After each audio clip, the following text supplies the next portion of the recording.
Hiya, it's Fred back on the George Elmy again today. A nice sunny warm day makes quite a pleasant change.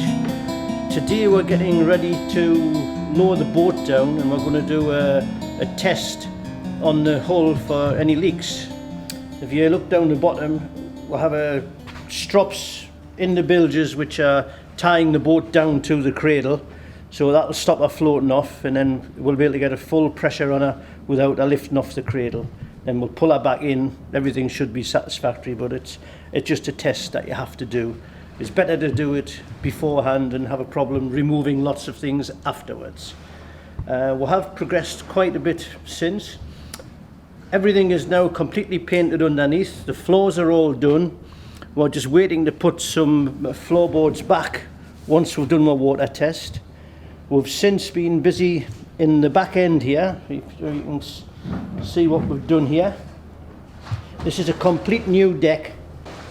Unfortunately, we haven't been in to get any shots of all the beams and stuff like that. We have got photographic record of everything, so it's complete new beams and a complete new deck and all turned round. So that's just got to be filled in and coated, and that's a finished job.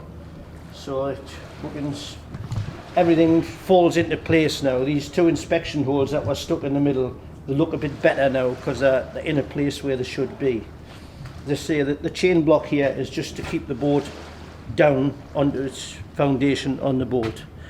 Our next project is we're going to do the bulkhead across the forward end, which is going to be the same construction as this, only it's going to be a nice straight level one, no fancy curves, straightforward job. So that'll get done. Once we've progressed onto that, gives us some work for the lads to get painted up on.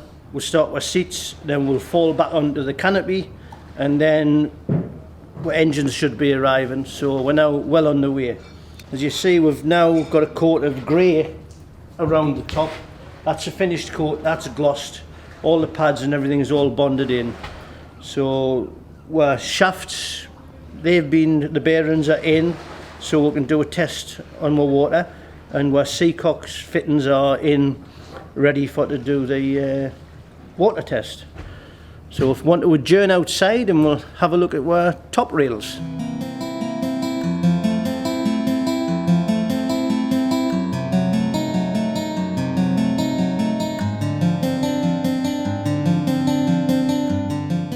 This is a strop round the bogie, through across the deck, the same on the other side, and this is going to hold the boat in place onto the cradle till we do a water test. And we'll have a couple of bits of rope through, just temporary, just so she can't move sideways. So it should stay in exactly the same place when we bring it back into the shop. Now up here, we've got a bit of nice red gloss on the boat now. This is the finished rails that we were showing you on the last episode, how we've done what chocks and everything. We've now got our finishing piece of timber over the top, all been nicely filled in, painted, good few coats of paint on that. It's had to be completely masked around here. There is a few smudges, but we've got to do the rest. But this has been masked off right round because all the backs and all the insides has to be red gloss as well. So now we'll be doing a re-masking over of this rail, and then the blue will have a coat. But we've still got some fixings to go on the inside, and there's going to be a line of fixings across here that we're going to have to fasten through and fill in and dress before we get our final coat on there. But we're very close to getting a final coat of gloss on the top. The scuppers have had a coat of etching primer, they're getting painted. Fortunately, they're not going to be nice and shiny brass because the specky is that they were painted, so we're following the directions of the trust and they're getting painted over. Same as our nice lovely decks, they are not going to get varnished, they are going to get painted grey as they were.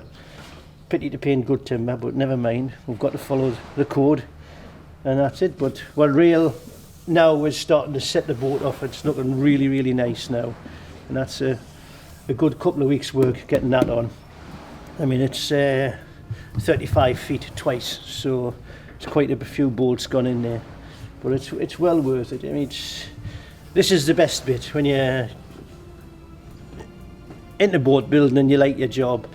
when you get something like this on and it looks nice and people come in and say it looks nice, that's when you get a bit of satisfaction. But it's a big solid job now. I mean, you can't move it any part of the boat now. When it first come in, you could get a hold of the forward shoulder and give it a shake, and the after shoulder would be moving in the opposite direction. But now the boat is all one entity. It's a big solid lump. Cap and rail to go on here to dress this off and finish. That's been left off deliberately because the amount of transit we've had in and out over the top of the boat, it would have just getting chewed and marked. So we want that to be clean and tidy. So that's the next job going on there. Okay, so presently we're waiting for a bit of tide coming in. It's a little bit late today than what we expected, so we've got about another couple hours and then the tide's going to be right for it to drop it in. So we're going to drop it down slowly in about 5 minutes, and then we've just got to sit and wait.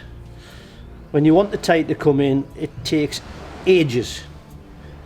If you're doing a repair job and you're trying to beat it, it comes in very fast.